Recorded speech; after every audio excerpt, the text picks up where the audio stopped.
ازيك يا باشمهندس محمد؟ بخير الحمد لله. عندنا شوية أسئلة النهاردة عايزينك تجاوب عليها. اتفضل. أول سؤال من وجهة حضرتك، هل بتسبورت إن يكون للبروجكت أكتر من بي إم؟ لا. طب زي ما حضرتك قلت إن في ناس بتدخل الانترفيوز ما بيبقاش عندها غير اللي اتعلمته في الستودنت أكتيفيتي، هل في شركات بتقبل ده؟ ولو لا فإيه اللي ممكن يسبورت الشخص لو بيقدم كبي إم؟ مظبوط، في بعض الشركات بتاخد منهجيه ان هي عايزه تربي الموظف الموجود عندها، وخاصه في البوزيشنز اللي زي الحاجات اللي لها علاقه باداره المشاريع.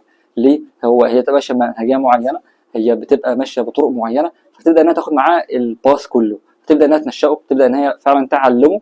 وخاصه لما بتتاكد ان هو عنده الكور سكيلز اللي انا اتكلمت عليها، بمعنى انت عندك الكور سكيلز اللي احنا اتكلمنا عليها وعندك فعلا المهارات اللازمه، فخلاص انت اكسبتد بالنسبه لنا. في ناس بتشوفها مسؤولية كبيرة إنه يكون بي إم، تنصحهم إيه لو حابين المجال بس خايفين من المسؤولية واتخاذ القرار؟ خليني اقول لك ان دي نقطه فعلا مهمه 100%. انت فعلا بيكون عليك قدر كبير جدا من المسؤوليه اللي ممكن تخوفك، وخاصه ان احنا زي ما بنقول البروجكت ده لو فشل ففعلا انت بيقع عليك اللوم في هذا المشروع، ان انت كنت قائد هذا المشروع وما حققتش فعلا السكسس ستوري اللي انت محتاجها.